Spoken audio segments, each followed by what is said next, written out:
Hi, good afternoon, everyone. My name is David Green. I'm a chair of the geography department. I'm also affiliated with faculty.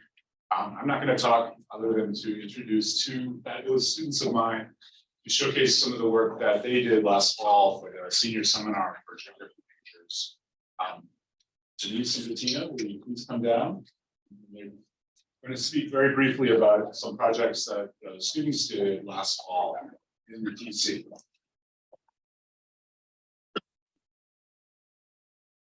Thank you, Professor Rain, for a warm introduction, and thank you for the opportunity for us to share our capstone experience with all of you.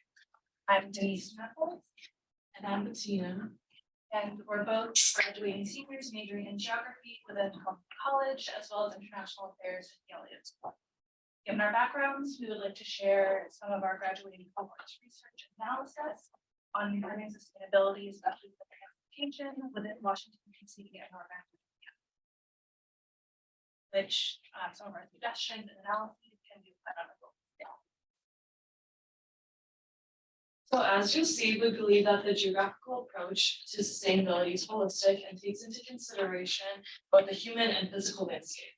The capstone experience introduced our class to working autonomously in small groups on dedicated projects with external sponsors, such as DDOT, WMATA, Fairfax County Planning, NACTO, and the Anthem.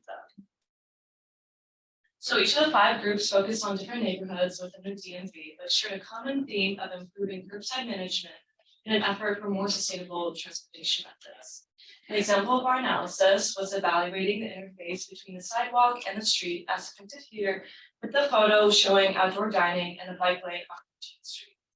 This image expresses the need for reinventing curbside space to meet community demands for bus stops, bike lanes, docking stations, and ADA ramps to strive for both a more sustainable and more disability inclusive way to get around. In all of these projects, we explored current and future transportation options in our respective study areas in a way that integrates our field research into policies that can be applied in both the local government and their stakeholders. So these maps depict the study locations for our 5 capstone groups. These projects included expanding ADA parking in Washington, D.C., a case study of the Anthem with an emphasis on public space permit policy, curbside management within Tyson's, the future of electric vehicle charging in the district, and a rework of NACTO's design and reimagining.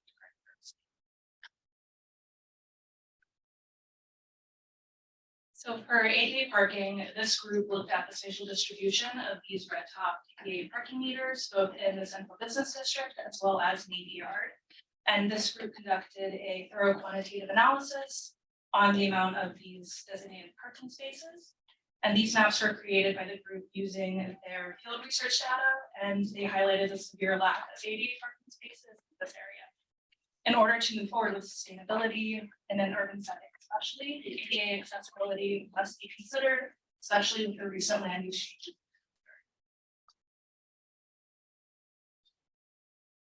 So my group discussed the limitations and communication efficiencies that the music performance venue, the Anthem, experienced during their process of updating a public right-of-way occupancy.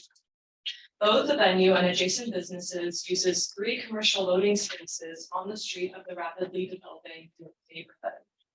Anthem operations sometimes require all-day parking for their performers' equipment, which can take up all of the commercial loading space. The DC Department of Transportation challenged us to provide an avenue for the Anthem to operate without disrupting other businesses. So we virtualized the permitting process through a Park DC module to ease communications between all businesses on the street and with DDOT, which can also be applied to the larger scale. My group focused with recent curbside management within Corner and worked closely with Fairfax County Planning Office to explore parking and other curbside dynamics with a special focus on their emerging redevelopment plan that gears more towards a walkable community and a mixed use urban mix. Some of these amenities that the current program include within close proximity to residential and commercial areas include grocery stores, pharmacies, restaurants, and with a heavy emphasis on bus stops and a recent demand for more funding within transportation infrastructure. As for what Tyson's local government can do now, my group recommended to increase investment for planted bike lanes and to transition the use from on-street parking to underground garages in order to further maximize that. For EV charging, this group built on existing efforts of the District of Permanent Transportation to best site electric vehicle charging stations. The electric vehicle market is on the rise as they are advertised as more environmentally friendly with no emissions. And given the rise of their popularity, EV charging stations are in high demand throughout the district. After reviewing existing EV charging infrastructure within DC, the group created an overview of the proposed locations for additional charging stations. Both of the maps you see were created using data from DDOT and their own field research. They also discuss problems with infrastructure like charging in residential areas, economic feasibility, and government-funded initiatives of owning and charging an electric vehicle. Finally, this group looked closely at best practices of NACO, which stands for the National Association of City Transportation Officials, for uses of curbside, especially with using M Street in Georgetown as a case study. So after speaking with pedestrians and employees of retail stores and restaurants on that particular section of M Street, this group proposed a new street design. So it includes stakeholders' needs for designated loading zones, whether that's inventory for retail spaces or increases for restaurants in that particular section, increased green spaces, protected bike lanes, and outdoor dining areas are further represented in this design. The dark purple stands for street eateries or outdoor dining spaces. Yellow is those loading zones mentioned previously. Red is on-street parking, as you can see, it has been drastically reduced compared to the current side now. Green stands for bus stops, and blue is representing extended sidewalks to further relieve some of that congestion that it makes.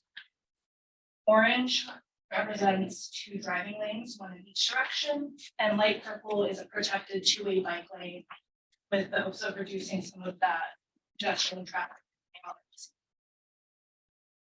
So, all of our capstone projects documented ongoing changes in the district to make DC safer, more livable, and more equitable for visitors and residents alike. We hope this gives insight as to how geography as a discipline can be applied to current issues in sustainable living in an urban environment. Thank you so much, Professor Rain, for the opportunity to share our work with you. Still in. I had a quick question, like who is building the EV stations? Like, is it like city is paying for that, or is it? Some yes, some no. Some is like private equity, private companies. Okay. Okay, like, do you know the share of like public versus private? I don't. That was not my project, so I don't. Oh, okay. That's very interesting. I think it's interesting to see if there's an impact of increasing the supply of EV stations, or whether the neighbors want to buy EV cars. This is an. That would be great to see a study on that. And the delta, what is impact on cars, bikes. All right, we're going to move to the next, the main session.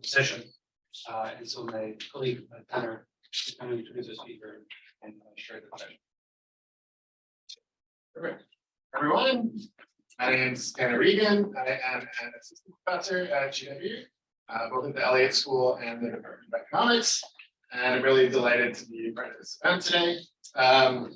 So we're on a tight schedule. What we're going to hear in this session is first a main presentation from Isha Zahari, who will present on this thriving report from the World Bank. We'll also hear from speakers online, including Nancy Lozano Fresia and Mark Roberts, who are both lead urban economists at the World Bank, and Megan Mukin, who's a senior economist and team lead for competitive cities.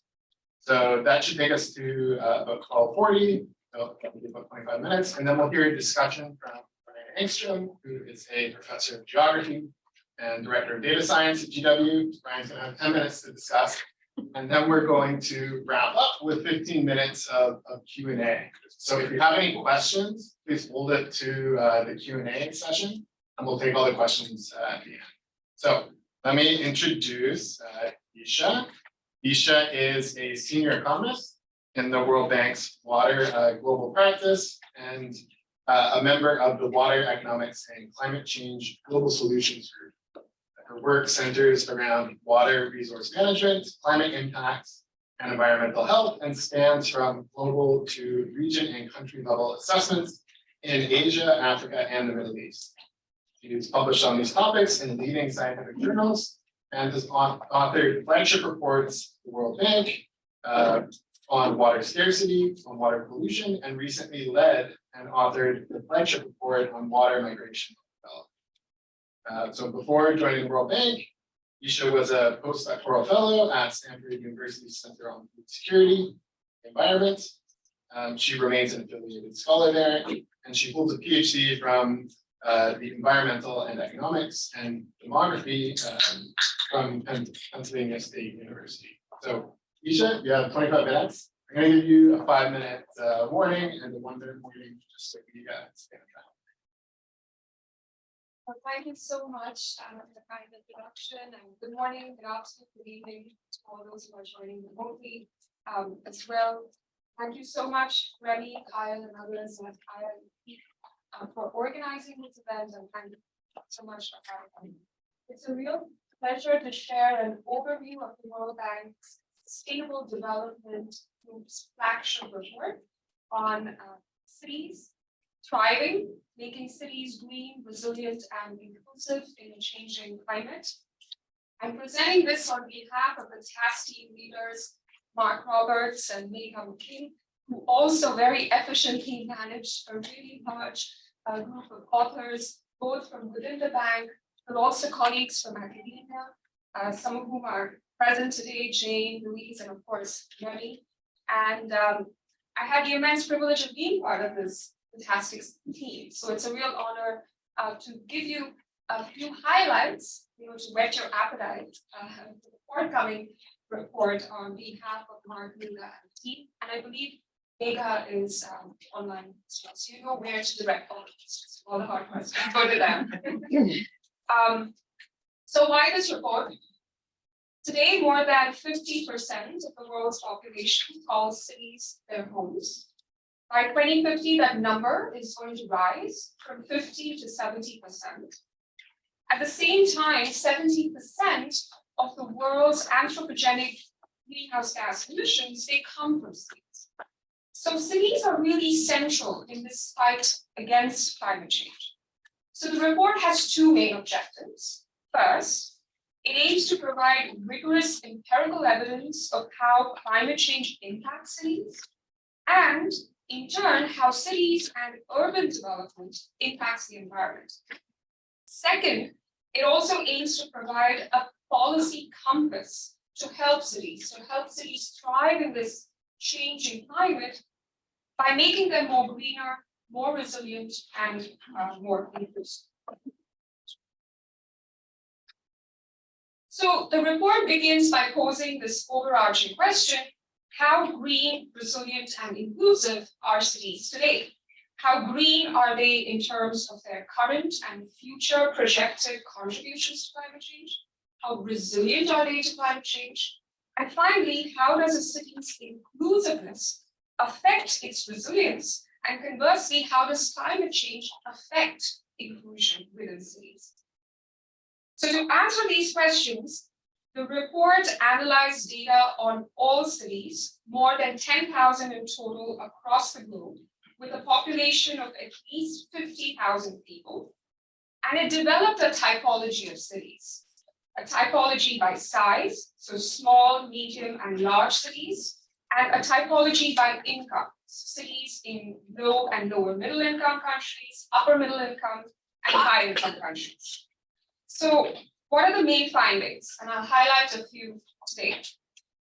The first key finding is that it is cities in high and upper middle income countries that are responsible for the bulk of the world's global urban CO2 emissions. And they contribute a staggering 86% of these global urban emissions. By implication, this obviously means that cities in low and lower middle income countries, they accounted for just 14% of these global urban emissions. And out of this 14% contribution, cities in the very poorest countries accounted for a mere 0.2% of these global urban emissions. So the natural question that you might ask is whether these cities in the low and lower middle income countries should just do nothing. Should they not pay attention to their emission trajectories going forward? So let's perform a hypothetical but reasonable exercise. Suppose that all cities in the high and upper middle income countries, they successfully transition to net zero, so they meet their goals. But let's allow cities in the low and the lower middle income countries to remain on their current path of emissions. What we find is that in this type of scenario, we would overshoot the safe budget for carbon dioxide that is required to limit global warming to 1.5 degrees Celsius. And by how much would we overshoot the safe budget? By almost 4 times. So in other words, the world would not meet its global climate goals of net zero by 2050 if the cities in these lower income countries remain on their current path and they do not act fast enough to moderate their emission trajectories. A second key finding is that while it's cities in the higher income countries that are responsible for the bulk of the global urban emissions, it's the cities in the lower income countries that are facing the highest projected climate change related hazards.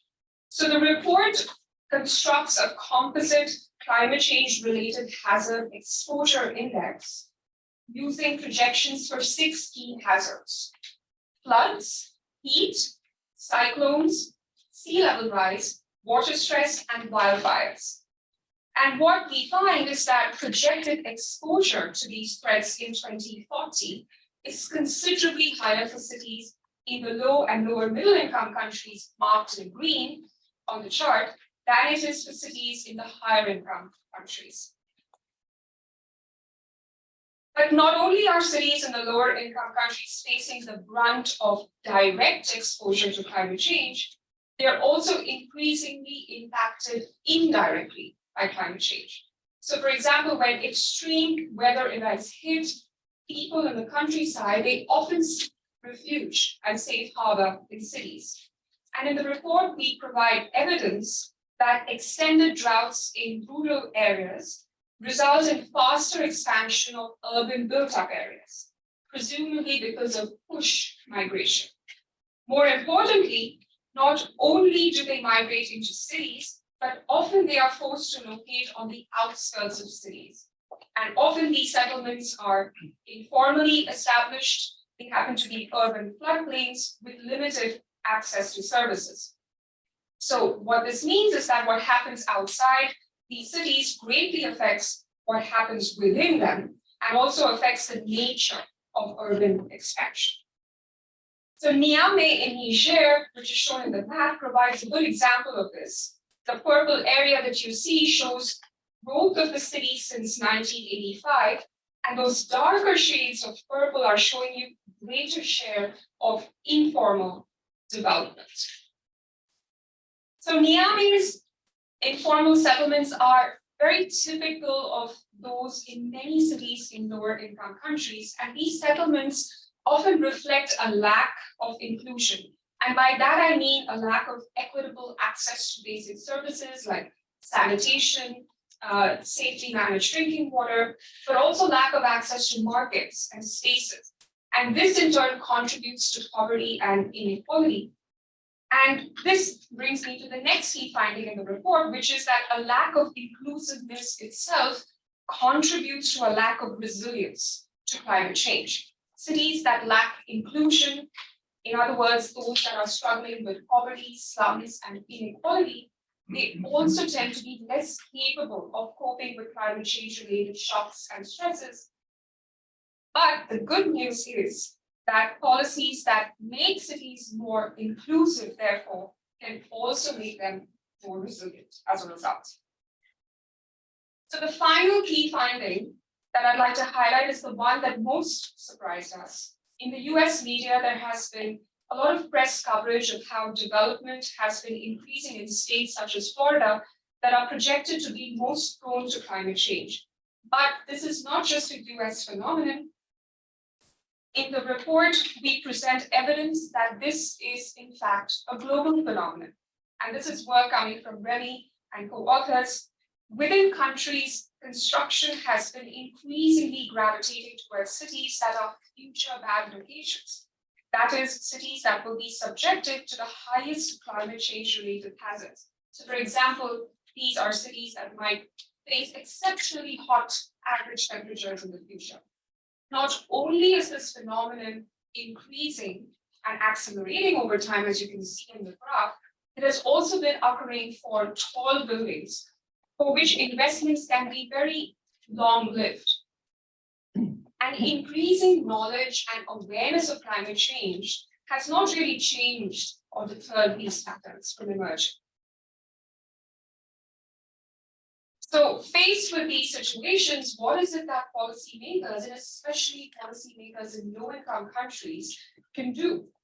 And this brings me to the report's second objective, which is of providing a policy compass to really help cities thrive in a changing climate.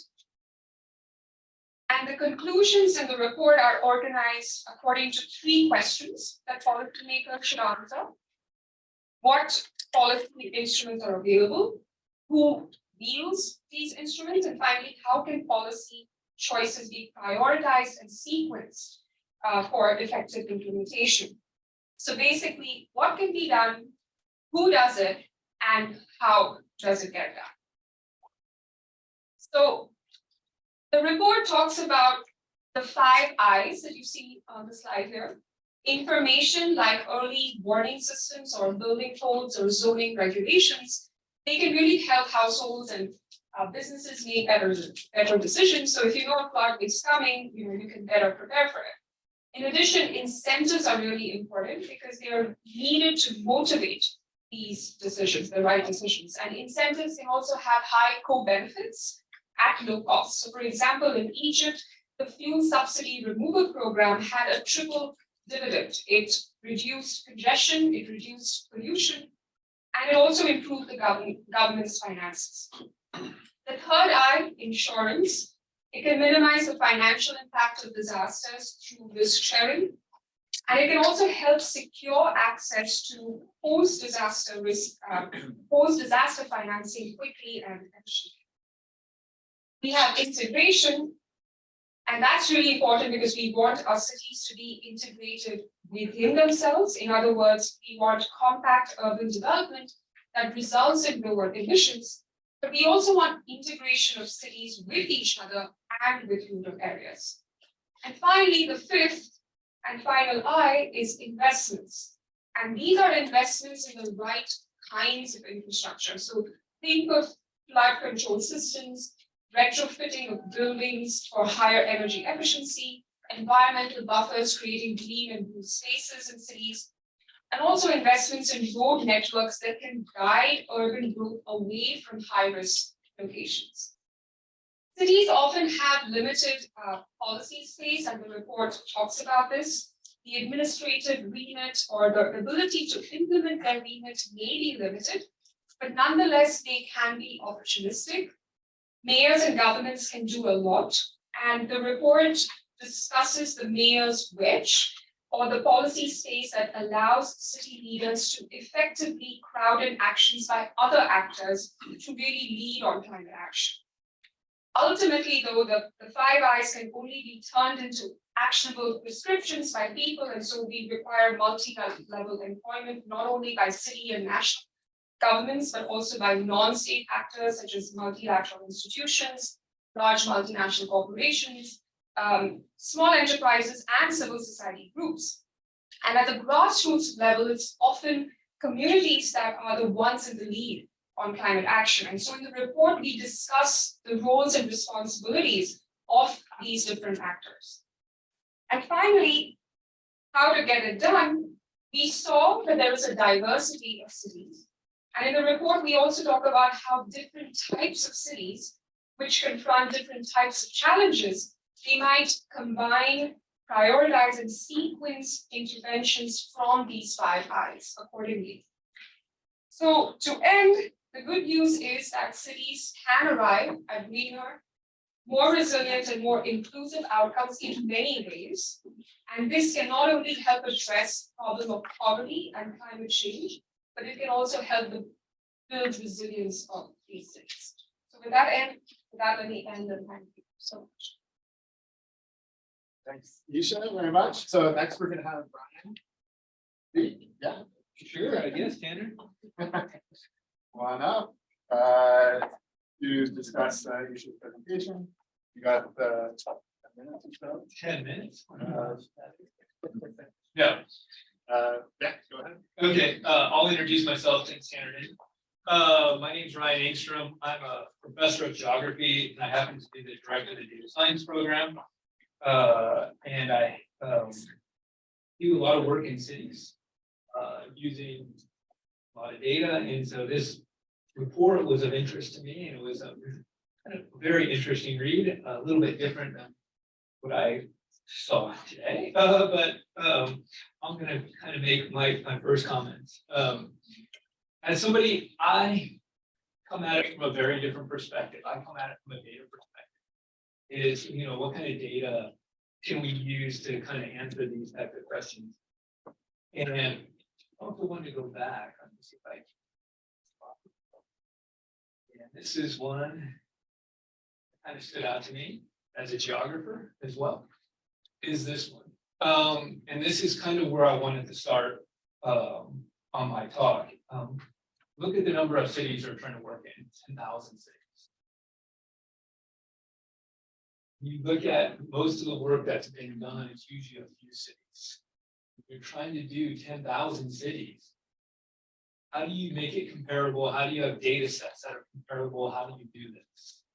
And so this is one of the big questions I had when I was reading the report, is like, how do you start to even wrap your mind around it? The second thing I did is, when you look at this map and you look at the distribution, I had made a slide myself just to visualize this. If you put 3 important lines on there, the Tropic of Cancer, the Tropic of Capricorn, and the equator, you look at the distribution, and pretty much all of the green cities, your low and lower middle income cities, fall within those ranges.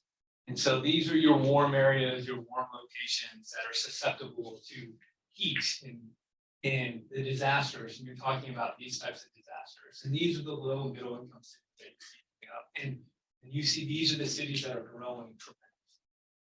I have a background, I do a lot of work in Africa, developing world cities in Africa. And these are the big ones in terms of the changes. And going back to my first point is the limited data for these cities. And how do you extract information for them? When you work like in DC, it's amazing how much data is out there. You can pull up on a map. You go to Lagos, Nigeria, and there's nothing. How many people live there? Everybody's like, we don't know. Okay. And so then how do you start to compare Washington, DC and Lagos, Nigeria? They're both on this map. And so how do you start to understand that? And so what I wanted to look at, what I really spent some time is, you know, what are they trying to go after? And they talk about greenness, resilience, and inclusiveness. And so from my perspective, I do a lot of satellite image processing. Greenness makes sense. We can measure this from a satellite. You can come up with a value of how green a city is. But my next question is, what does that really mean in a city? What does it tell you about the city? Does it tell you anything about how resilient it is, or how, you know, inclusive it is when you're looking at it? And so how do you start to define this? And from a data perspective, it makes sense to go after greenness, but what does it mean if a city is green? DC is one of the greenest cities in the United States. What does it mean about DC? And how do you do that? How does that represent when you go across cities? When you look at the term, they use resilience, and they defined it. It's defined here as the ability of cities to recover their population levels of economic vitality after an adverse shock. How do you measure that across 10,000 cities? And so this is one of the things when I started looking at this, they use nighttime lights in some of this study to go after it. You know, the change in these nighttime lights come back. I mean, that's a really good way to do it. You know, it's simple because you can get it for these areas, but sort of better ways we can start to do this. How do we start to think about moving this forward from these simple measures for these that we have to go farther? And the final thing they look at is inclusiveness. And I try to do a lot of poverty and deprived area or slum mapping. And this is kind of, I'm like, oh, how are they going to do this? So and they say the ability and opportunity of those all who reside in the city to fully participate in markets, services, and spaces. And you know, how do you try to represent that? And I would love to be able to actually kind of represent that and figure out how to do it. They looked at improved sanitation, safely managed drinking water, and poverty rates within cities, and this makes sense. But what is, you know, our thinking when we try to expand this and look at this? And when I started thinking about these and looking at these things, one of the things you really start to understand as you go after this is to compare cities across space is really good. And I've been in a number of meetings when people will argue over the definition of what the city is. Oh my gosh, how many times have you been in a meeting? What is a city? What is, okay, where does it end? Where does that border? And one of the things that we really struggle with, I think, is this intra-city dynamic in representing this. And you see this when you're talking about inclusiveness, that's kind of what they're interested in, is this intra-city dynamic. And so one of the things I was thinking about when I was doing this is, you know, how do we start to try to represent this in a cohesive way across all these different countries? And, you know, I saw Remy had put in his model of building heights and so forth. And he's like, these people are building, you know, all the buildings are starting to grow in these areas that are going to be affected by climate change. Well, you look at the map and it starts to make sense, because where are the developing world cities? They're all within the tropics, they're all in the hot areas. These are going to be the ones that are affected. How do we, is that wrong that they're going forward and trying to grow and build buildings? You know, the other thing that the report said is, if you make your cities more compact, you use less greenhouse gases because you're able to put more people in more spaces. And so this, is that what they should be doing or what they shouldn't be doing? And finally, one of the things that you're talking about when you start building tall buildings is you have to have really strong governance to be able to do this, because whenever you build a tall building, there's a lot of laws and rules that you have to come up with so your buildings don't fall down. Just look at what's happening in Turkey. You know, you have earthquakes and there are disasters. And so, and then you look at the countries where these are starting to build, and you think about rules and implications for this. So some of the things that I started to think about when I read it is, where do we go to try to improve this and also make it somewhat representative of the goals of what the paper are? And I started looking, so I'm working on a project right now that goes after mapping intra-city variability. And so I started thinking about, we're funded by Gates Foundation. We're trying to extract geospatial variables for a large number of cities. How do we start to go after it? And what can we do? And what are our opportunities here? One of the big ones you see out there now is looking at road networks and street map and characterizing these cities. People have used that to go after, okay, anywhere where it's laid out like a grid, that's a well-defined city. You know, in areas where you have a natural organic road network, this isn't. And, you know, this increased with our ability to be able to do that. Theoretically, we could do it all over the world. And the data is starting to be there. The second thing, like I was thinking about is, you know, building footprint data sets. Those of you who've started to pay attention, there's our major technology companies, Google, Microsoft, Maxar, Facebook, have started putting out building footprints of every city or large parts of the world. Can we start to extract information from that? in going after this. And this is the type of stuff that you can turn into information on how does the pattern look, you know, in different areas. You combine this together. And so, and then one of the interesting things I thought was within the paper is how little carbon was coming per person in these developing world cities relative to our finished world cities. And how do you come up with a data set that represents that?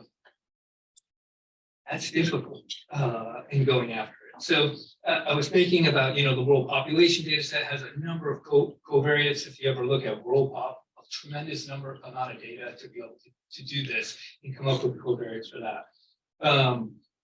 And as Remy did, I think he took the world settlement footprint, the 3D buildings, is that what you used? Yep. In this data set, you know, you start putting that together with a solid population data set, you can get population per area and per vertical, and then you can start coming up with new quantities to represent this. So these are all things that, like, I can see going after this and improving this, you know, product that you have. What they did is the smart thing. They took data sets that are out there and tried to fit it to their estimates of, you know, greenness, of inclusiveness, and trying to be able to do that. And so how do you do it going forward? How do we improve this? I think it's really, you know, I think we're just starting to think about this. You know, there's been a number of us that have started to come together, like there's the World Resource Institute, and one other group, and we're starting to talk about pulling these data sets together for individual cities and how do we do it. And I think it can really improve this going forward and stuff like that. Do I take questions? Well, maybe you should, do you want to respond to Ryan's comments first? Mega wants to respond to the comments. Okay. Maybe, I don't know, Mega, can you hear us? I don't know. Mega, Yes, I can hear you, but I think you have good participation in the room. So I'm only going to jump in if you really need me to, and I'm quite sure that Isha and Jane will do a wonderful job. Just want to say huge thanks to Ryan for his very excellent comments. Thanks a lot, Ryan. I've just come back from mission from Croatia, and I'm afraid I'm not going to put my video on because I look incredibly old and tired at this point in time. So back over to the guys in GW. Thank you. Okay, that's great. Why don't we open the floor for questions? You know, if you have questions for Isha or questions for Ryan, raise your hand. No, I could maybe get it started with a question that's kind of related to, I think, some of Ryan's discussion with Isha about this result that you're saying that a lack of inclusion can make cities less resilient. And so, I mean, I wonder, like, what do you think the mechanism is there? Like, is it just that these cities that are less inclusive tend to also be quite poor and the infrastructure is poor quality there, and that's why they're less resilient? Or is it something about the inequality really within cities, and these cities maybe can't, you know, produce the public goods required to make the city resilient? So I don't know if you could maybe expand a bit on the mechanism there. And maybe we can take some other questions. Isha doesn't mind. Go back. Oh, yeah. Thank you. But maybe we can take a couple questions. Anyone else? Yeah. I mean, Yes, thank you. You say like 80% of carbon emissions come from cities in developed countries. Is it based on the production, the fact that they produce goods that create a lot of carbon emissions, or is it based on trade as well, the fact that they import and consume a lot of goods that develop carbon emissions? How do you distinguish production and consumption, or should we take into account both? Yeah. So first, thank you so much. Comments as and I welcome other team members to also chime in.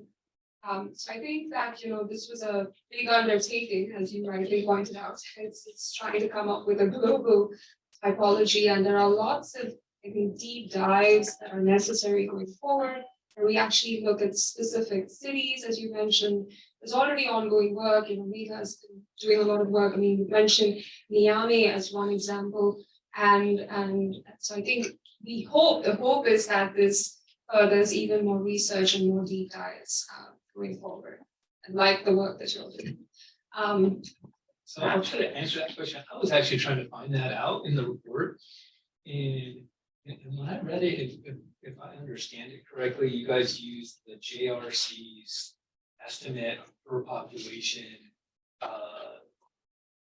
carbon flux 2015.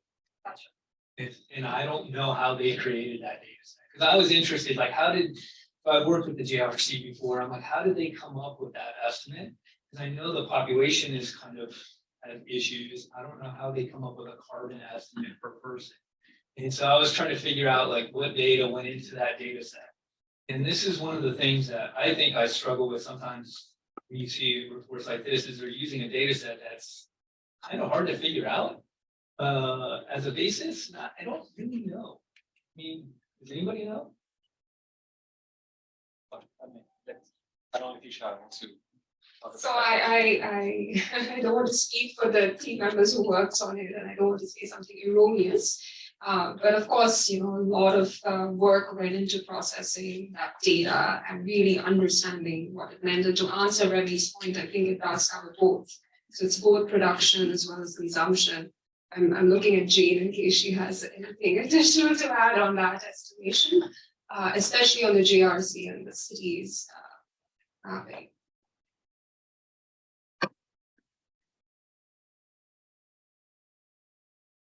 But I guess not. That's fine. I'm sorry to interrupt.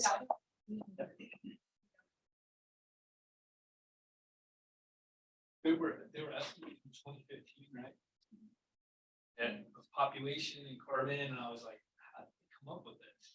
I was like, I know they used a model. I was trying to figure out which model it was, like, I can't remember which one. And then they were doing population with their These are process-based models, so they're parameterized.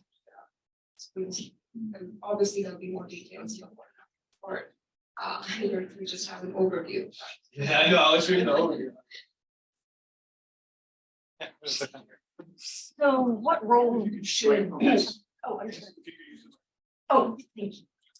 So what role should insurance entities play in not only just providing financing, but rather actually deterring building in future bad zones by refusing to underwrite such construction efforts? Maybe I'll answer the first question and come to this one, which was Anna's question about inclusion. And I think that's a really important point because it's not just the shock or the stress that matters, right? It's your ability to cope and deal with that stress, which ultimately leads to very different outcomes for different sets of people. And I think that is what we want to highlight through making, the inclusion aspect very clear in the report. I think when it comes to issues of whether people are actually sorting in to bad locations, and that is very, very much tied to land prices and low housing prices. It also speaks to policy, right? So where there are there's also a lack of information that people often have when they're moving into cities, especially when they're migrating in. I mentioned that a lot of the settlements are happening in these flood-prone areas, informal settlements, and a lot of the time, as we also sort of highlight in the report and a little bit in the overview, is lack of information about these risks in these places. So I think it's therefore those 5 I's, all of them in combination, really speak to how resilient people can be to withstand these shocks, and inclusion is really at the heart and center of it. It's not just the exposure that is often the greatest, but it's also how they are able to, people who are the poorest are able to deal with those shocks. And the capacity to deal with that shock is a function of all of these factors that I mentioned, the sorting into these bad locations, lack of information, and so forth. I think insurance is big. I think a lot of the public policies, I mean, there are papers, even I think in the United States, that show that, people are moving. There are incentives to move into, because of aid programs and other things, and moving into hurricane-prone areas. It's also happening in places that are at risk of fires. A bunch of papers in the United States. So I think it's an extremely vital component.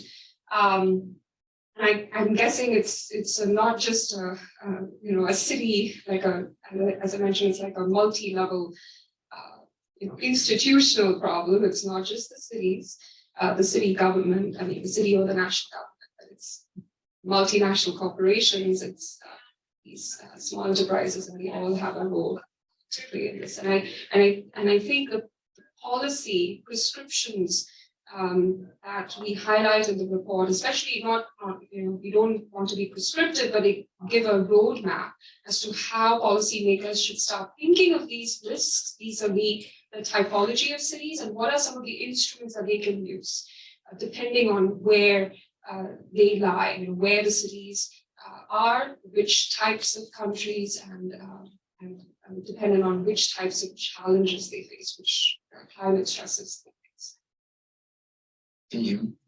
Congrats on the report. It's great. I've been reading it closely. And to add to the point of the insurance, which I think is very important, while reading the report, I felt this tension in the policy recommendations between the short run and the long run related to this, right? So on one end, if you think about and a tension between centralized government and local governments and local interests, right? So you think about the US, resilience infrastructure is built by the US Army Corps of Engineers and federally funded. At the same time, so there's the country kind of cross-subsidizing places that are riskier. There's work by Matt Cannon and Amin Wazad that shows that mortgage originators are more likely to sell to ESGs, the mortgages that are riskier, right? So in the end, it's always the central government or all of us kind of cross-subsidizing the riskier areas. And combined with this fact, and like with Remy's data and findings that we're building more in these places. So it's in the short run, it makes sense that we're cross-subsidizing places that are more vulnerable, but are we just making the problem worse by, in the long run, incentivizing people to locate in the wrong places? And I think that connection maybe wasn't made that much in thing, but I think it's difficult because we both have this short run and long run. I don't know how you thought about harmonizing this. But I would say stay tuned for the full report, because there is a whole chapter that deals with these issues and how do you balance the trade-offs both in the short term as well as the long term. And I think there is a point that is made about spatial planning in and of itself, in projecting how growth might occur and how do you therefore plan accordingly. We mentioned sort of road networks that can direct urban growth away from these high-risk locations. So I think there is that tension, but there are levers that policymakers can use to balance both the short term as well as the long term trade-offs. Hello, yes, thank you very much for your talk. I have a question about resilience and how that's measured with a group of people. And you mentioned that you were at COP27. I was there as well. And I found that there were two very different discourses about resilience. One was fortifying ourselves against tornadoes and flooding, etc., building more engineering, more money, etc., to fortify ourselves against nature. And the other discourse was one of learning how to live better with nature. So I'm just wondering how because they were very different ideas, and how do you measure resilience? Is it in terms of fortification, or is it in terms of adaptation and learning to live with nature? I think it's a bit of both, because it really depends on the climate stresses, the challenges that these typology of cities face. And in the report, we talk about both gray and green infrastructure, specifically, the green and blue spaces in cities that are absolutely vital in managing some of these risks. I sit in the water practice, and so a lot of my work revolves around water resources in cities, and there's a lot of discussion about how we can build cities like sponges, and if we can retain the water and store water, and to withstand either shocks that are droughts or like D0 events that many cities around the world face. But also, when cities are hit with floods, and how we can better prepare for these situations using sort of integrated nature-based planning, both within cities, but also outside of cities. So what happens outside of cities, the watersheds make a big difference as well to the types of environmental stresses that cities face. So I think it's just better urban planning, I would say, that integrates these principles, design principles. Jump in here a little bit. I mean, I've done a lot of work in looking at the impacts of flooding. And what happens is when you do try to do the sponge approach, is people move in because that is open space. And people move into these open spaces because they see free land. And so this has been you need, if you're gonna do the sponge approach, you also need like strong controls, government controls to make sure people don't move into those areas, which is very difficult to do. I mean, I'm working in Lagos right now and I'm watching them build out over the lagoon. And this is a really difficult thing for, you can have the idea, but like to force it and to make it practical is really difficult to do, especially in development. So this is the things you got to think about. It's like, why do people move into these areas? It's because those lands were open, they were left them. If you look at like historical distributions, like people built on the highlands and the lowlands were left open, that's where your flooding is occurring. And so, this becomes an economic opportunity. And instead of moving to the hinterlands, you can move in the center of the city and be close to jobs and shut all that stuff down. And so these are the things that the trade-offs you have with that. And it costs a lot of money to build infrastructure. Point out on the nature-based solutions too, you have other things like mangroves. There's an ADR paper that came out, right, and showed the value of mangroves versus actual fortification against floods.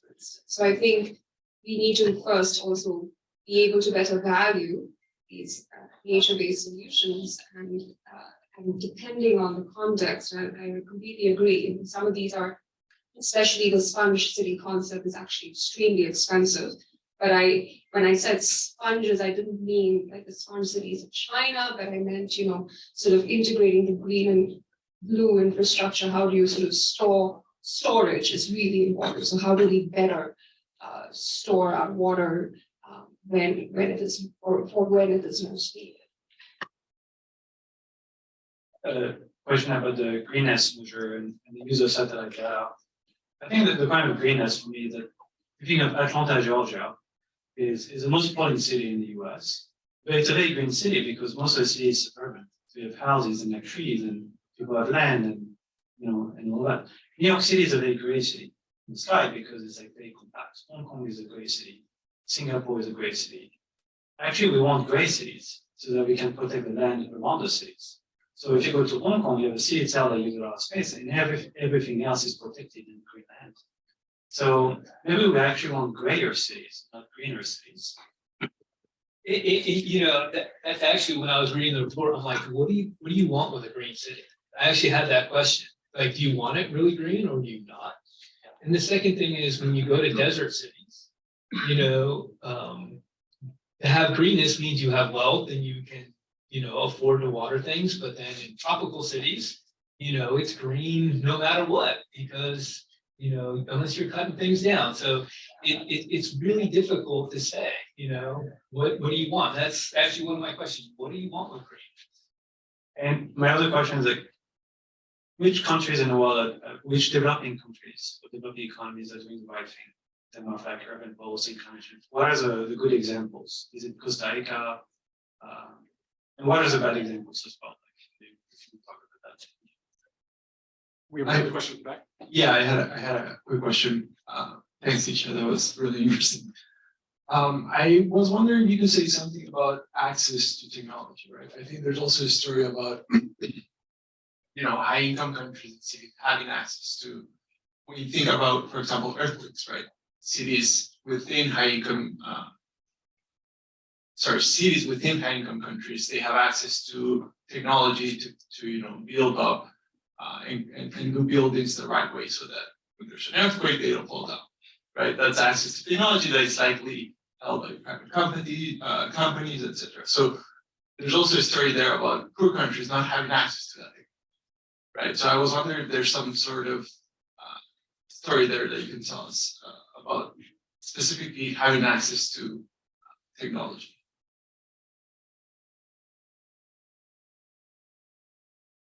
I think we should cut off the question to that point and just answer the final two.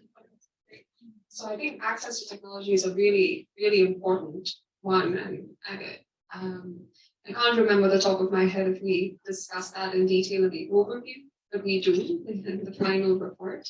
But I think it's access, like we mentioned, it's really not having access to not just basic services that we did talk about in the informal settlements, for example, but it is access to markets, it's access to digital technology, it's access to information, which is where some of what you pointed out comes into, and it's access to also spaces and voice. So we also talk a lot about people who are the most vulnerable often don't have a voice in the political landscape, the social, the cultural landscape, and therefore cannot make demands from those who are governing them. So I think all of those factors play a big role in what we call what makes a city more inclusive.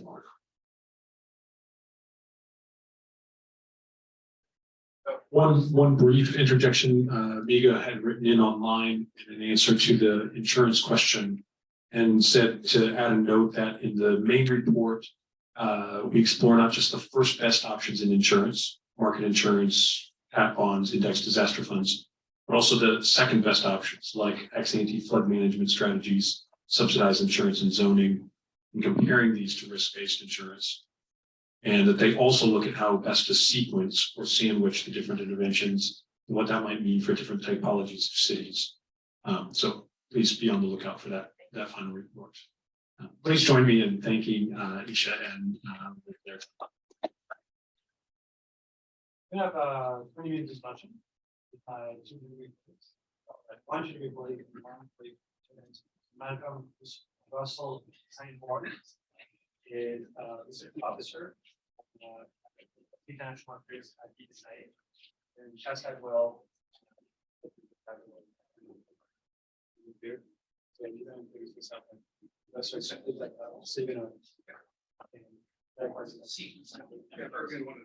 Okay, so go first, and going to be more informal discussion. A lot of preparation for a few short comments. But I'm glad to be back at GW. In addition to working at the Urban Institute, I've taught here at the Elliott School on local government for 4 years. We haven't done that a little bit. And my law degree is from here many, many decades ago. But I'm thrilled to be at this workshop, and I'm also happy to hear each of the different, indeed a big report behind your 60-page summary. So that's all we've had, Malcolm and I have had a chance to see, but we are both governance people. Issue of who makes decisions and how decisions get made. And so this report, the thriving report, I recommend to everybody, even though it doesn't answer all the questions I have, because it's a really good predicate. The presentations are a really useful perspective on concrete steps across myriad complicated issues. I like the 5 I's, information, incentives, insurance, integration, investments. Not because it's an answer or a checklist, but it's a really good way of organizing our thinking about the needed institutional infrastructure and of institutional capability. It's a taxonomy of ingredients of approaches that I like. For me, though, given my work with local governments and local government systems around the world, my attention in the 60-page summary led to a paragraph on page 43 of the summary. Titled "Who Makes the Choices?" And the sentence that I want to, perhaps unfairly, but nonetheless focus on, is because cities will likely bear an outsized share of climate impacts, city leaders are probably the most motivated political actors to take on climate change. That is a broad statement that cries for unpacking. It reminds me of comments made by my former University of Maryland colleague, Maureen Cropper, a few weeks ago at a World Bank conference on climate, where she noted that for mayors, many climate mitigation steps are public goods. Their investments may produce good things, but the benefits of that investment don't accrue not only to the city, they accrue to the whole globe. And so they're not fully captured. Well, adaptation steps that return much more directly to the city, to the mayor, politically, economically. And so they are, in essence, private goods. This observation suggests to me a whole set of things, but one is that not all choices we hope cities will make are equally incentive compatible. And so that thinking about the incentives that mayors and the people that mayors who control cities who may not be mayors have to make. So my second comment on the salience of the city leaders being most motivated is the widely varying capacity of the enabling environment for cities to do what they do. The intergovernmental, fiscal, administrative, political space varies widely among countries, varies widely within countries oftentimes. So a policy instrument that works in one city may even be a best practice, may not work at all someplace else. So if some 70% of the revenues in cities in the global south comes from transfers and from central budgets, then the strings that come with that money are very diverse and very plentiful. And they constrain what mayors, innovative though they be, can do. So the details of how this sludge, the Cass Sunstein phrase for things that goop up that works, really burden the mayor's ideas and are therefore important for us to attend to. And I'm hearing Isha's description of the report. I know that they probably talked about this in the report. And if you don't, the World Bank put out a very good report last spring on cities and urban and climate finance. Volume 2 is a really good summary of urban finance issues, intergovernmental finance. But rather than go into a long explication, before I ask Malcolm to give us his thoughts, I want to note my vigorous agreement with some words a few further along. And that is, it says, even tailoring presented in Annex A, you should read, and you should read this 50-page summary before the full report comes out in May.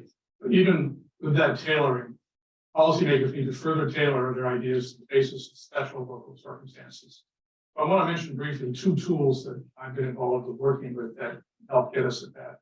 There's a new NGO called the Local Public Sector Alliance.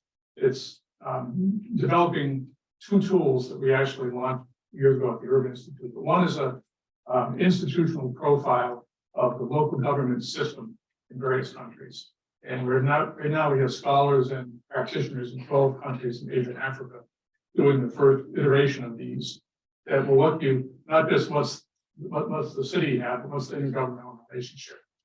And then coming soon, we're still testing it and developing it actually with colleagues at the bank. There's a tool we're calling Infer, which is a detailed examination of intergovernmental fiscal functionality. Because these are looking at the de facto system, not just the de jure system, they are by definition embedded in the historical, cultural context of each country. And that to me opens up all sorts of opportunities to use this descriptive data to look at then a lot of the climate impact data and other things that are coming out in the reports such as this. So I really like the way this report unpacks the differences among cities in terms of climate challenges. And my suggestion, I guess, is to marry that with a careful attention to the actual details. So it's not only who makes the choices, but whose voices get to make those choices and how. What's the mechanism? Somebody asked the question about the mechanism earlier.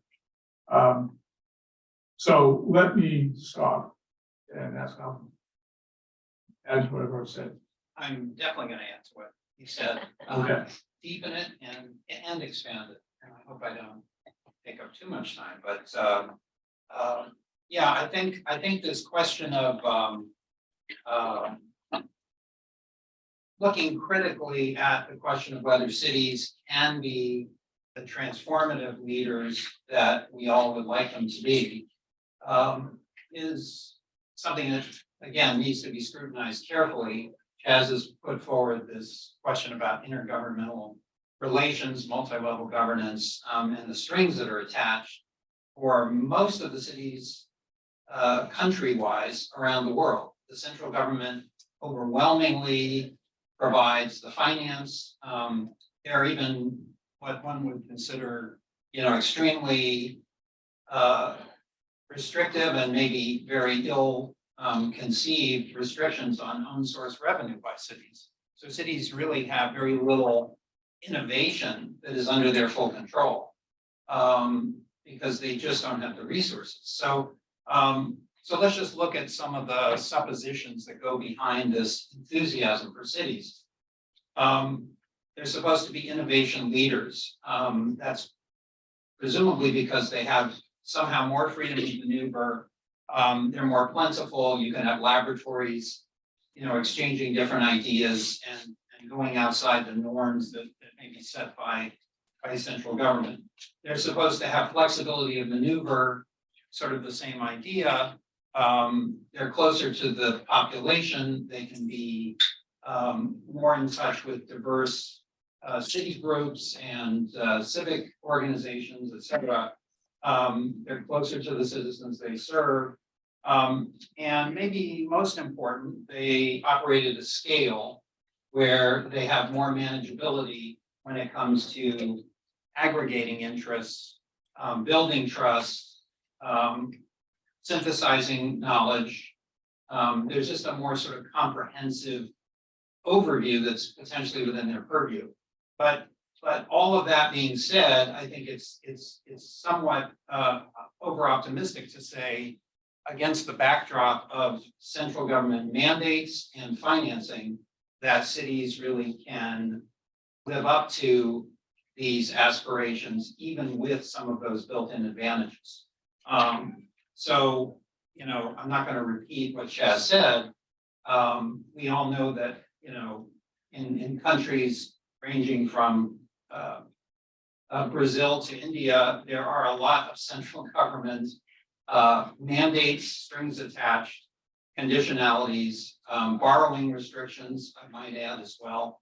And all that goes to really making it harder for mayors and their staffs to be more innovative. So the choice they have is to simply be entrepreneurs within the confines that are set for them by these central government mandates. So, there might be 5-year plans, there might be 3-year plans, there might be annual budgets and transfers, and they all have to figure out, the city bureaucrats, how are we going to meet these local needs and priorities that, we may or may not fully democratically identify, but we know that are priorities. And there's a literature springing up on, how cities are navigating these restrictions. And there is a lot of creativity because these mandates often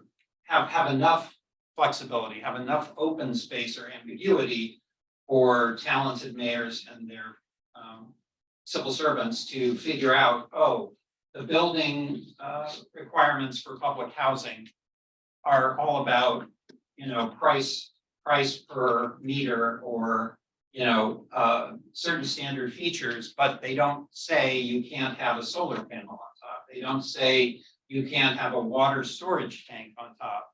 They don't say necessarily things about passive ventilation or shade. And so city planners who are entrepreneurial will say, we will go ahead and build in these features. We will try to meet the cost parameters that are set for us, and maybe there's some wiggle room where we, stretch the limits or we negotiate with the central government, say, is that okay? But the fundamental issue is, cities are constrained, and they're also constrained, as we know, by historic and path-dependent legacies about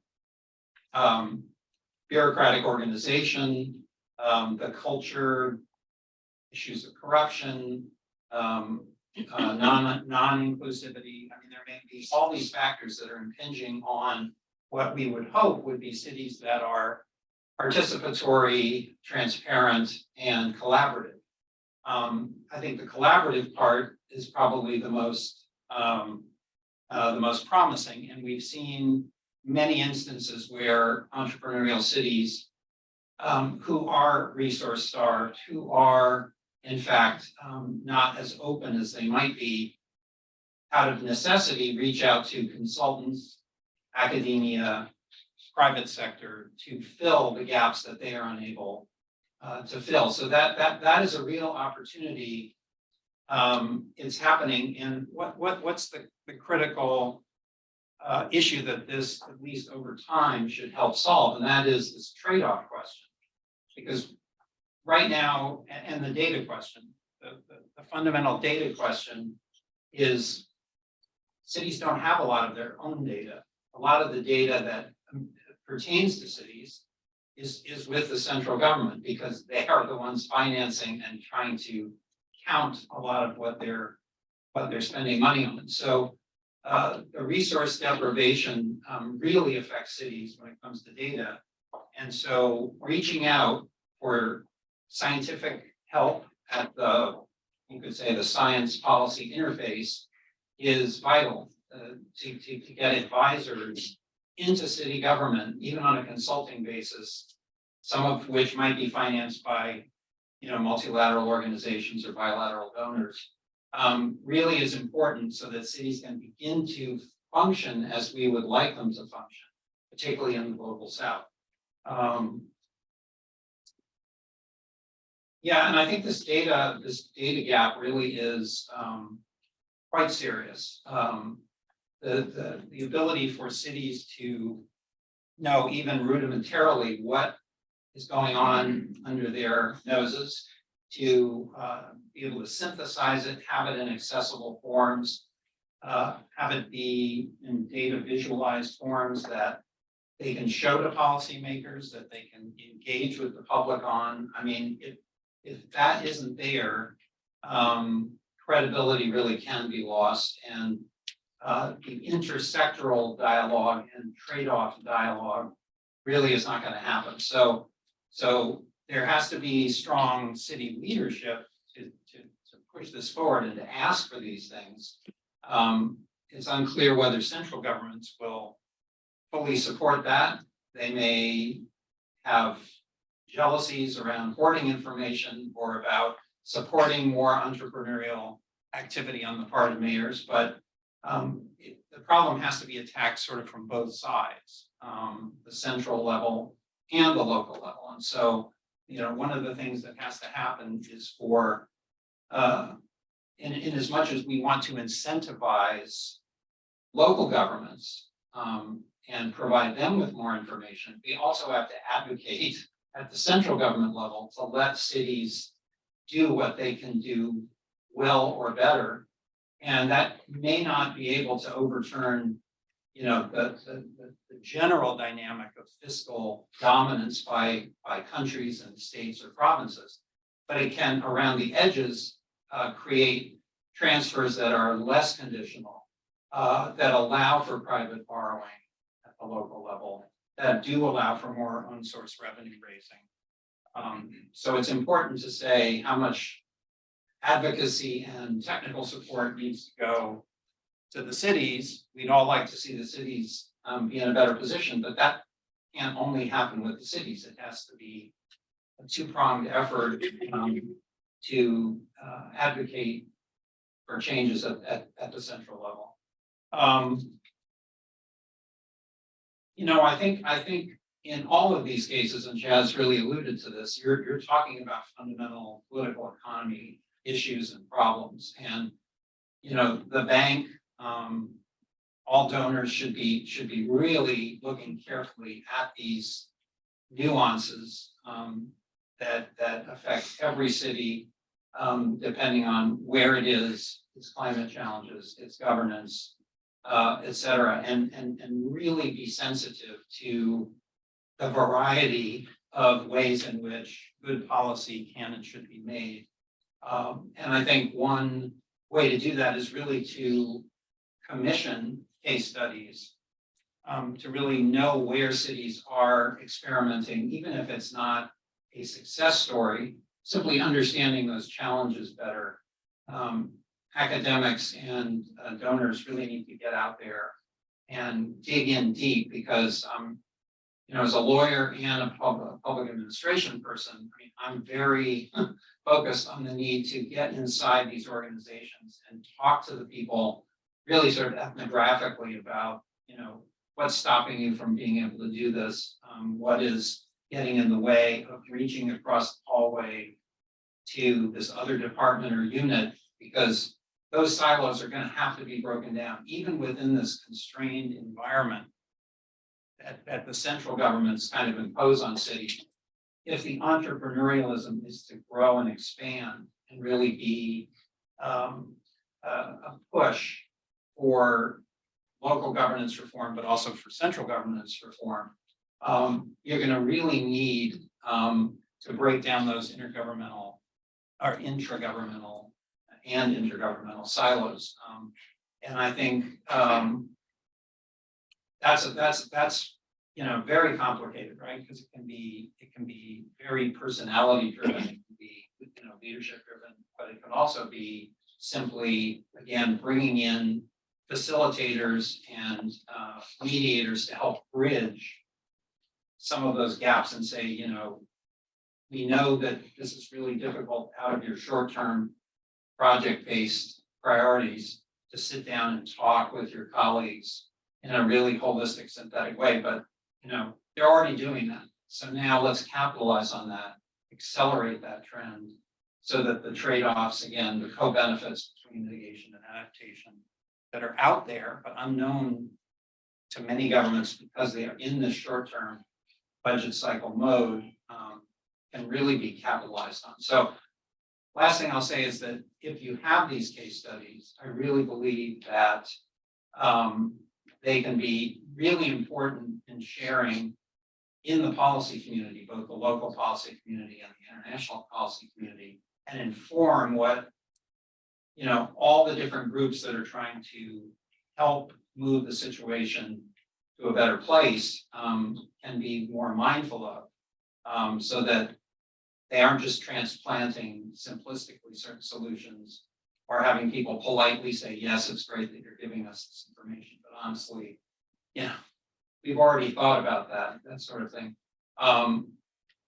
But also to motivate journalism and the public. So not only should these case studies give rise to better policy discussions, but I would hope that they would inform really good solutions journalism that is able to communicate momentum, success, incremental change, because that's, in a very despairing kind of world, that kind of journalism really is needed.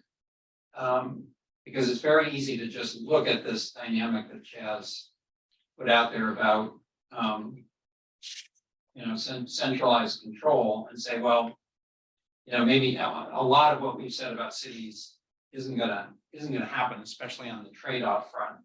But if you have these examples, which are out there and are vastly unknown, except maybe by a few academics, and they're not being disseminated widely, we're missing a huge opportunity. So your comments raise a question for me. Because in most countries, not everything is decentralized to the same extent. Health may be more centralized, or education. And that's because the decentralization structure represents a political settlement. It has nothing to do with science, nothing to do with political science. It has to do with how people agreed that you guys can have power, or I'm going to keep this. And so places decentralized to solve a different problem that we're talking about. And so the reason cities are ungreen, uninclusive, or the other phrases, and unresilient, have to do with governance and who's making decisions that don't produce things that benefit people. You old people in the poor countries, they say, yeah, we want to be all that, but they're not. And so the question I have is whether, and so those are chronic issues. Every reason the countries are poor. There's a crisis, and I guess COVID was a little bit of it. There's a crisis, create an opportunity for countries to rethink the extent of decentralization, and not always to more locally. You know, Absolutely correct. And so if the resources or the skill set to do things exist at a higher level of government or some way of changing the way they collaborate, that's a real frontier that is not really talked about too much yet, I don't. And so that's why I'm looking forward to the full report, but also what goes beyond. We have more 5 minutes, maybe we should take more questions. Yeah, sure. Just a question about the government information and the government giving out information and local people not having access to it.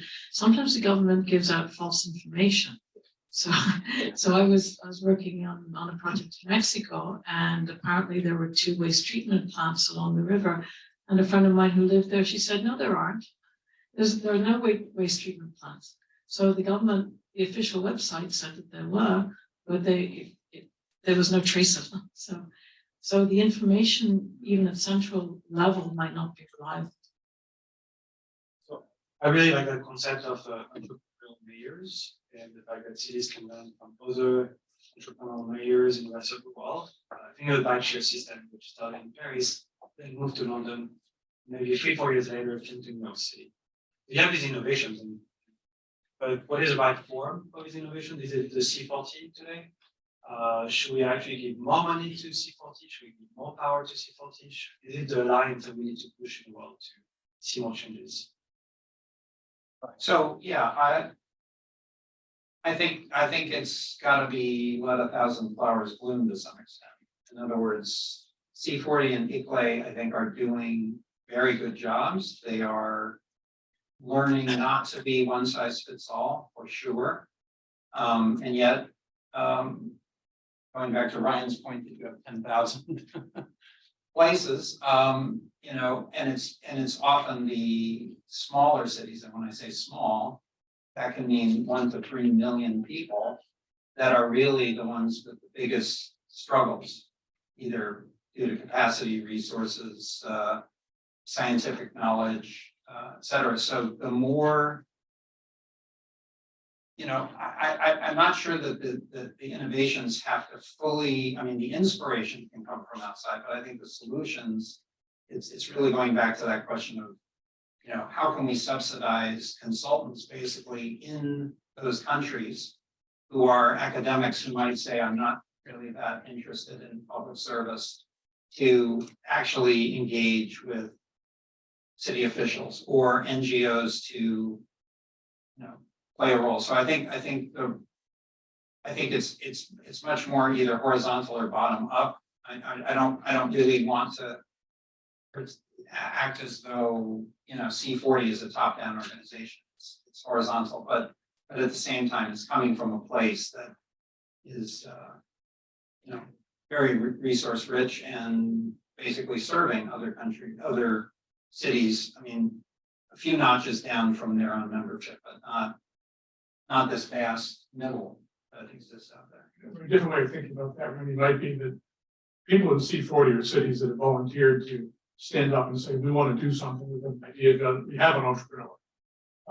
It's sort of like teaching a class. You only teach the smart kids, we develop the 90% of the other kids. And what are the constraints they face?